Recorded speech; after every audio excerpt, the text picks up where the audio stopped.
U.S. and Canadian rescue teams were searching Monday for a submersible carrying 5 people to the wreckage site of the Titanic after the submarine vanished deep in the Atlantic Ocean with 4 days or less worth of survival capability.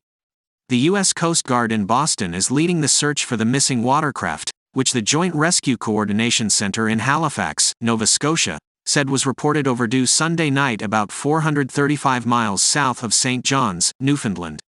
Rear Admiral John Meagre, commander of the 1st Coast Guard District, said 2 aircraft each from the U.S. and Canada were involved in the search, along with a commercial ship, and that further assets will be added as the pursuit continues into the night.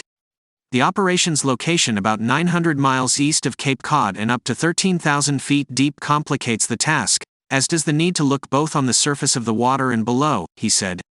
It is a challenge to conduct a search in that remote area, Meagre said at a news conference, but we are deploying all available assets to make sure that we can locate the craft and rescue the people on board.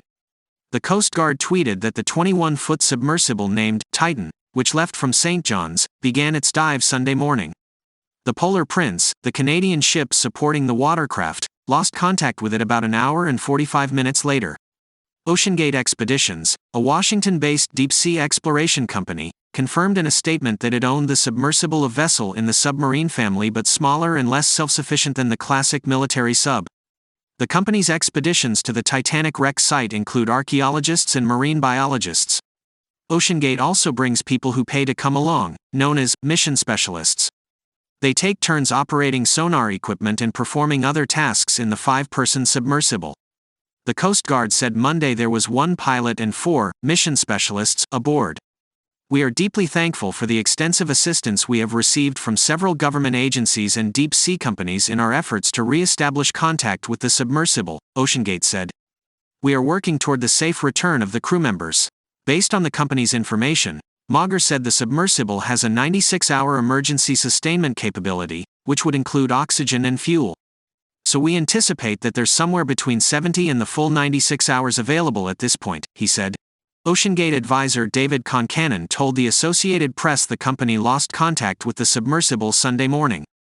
Concannon, who said he planned to go on the dive but had to cancel because of a matter regarding another client, said officials are rushing to get to the site a remotely operated vehicle that can reach a depth of 20,000 feet. The Titanic wreckage is believed to lie 12,500 feet deep.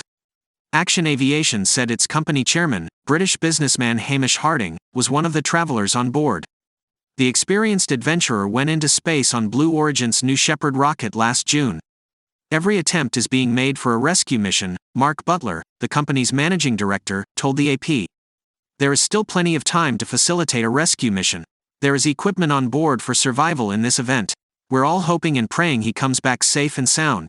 Richard Garriott, president of the Explorers Club - a New York-based group that supports scientific exploration, said he saw Harding a week ago and his excitement was palpable.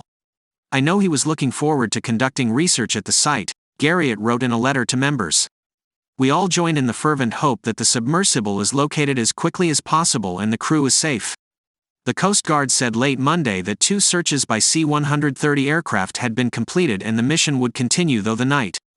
The Polar Prince and at Rescue 106 will continue to do surface searches throughout the evening, the 1st Coast Guard District tweeted.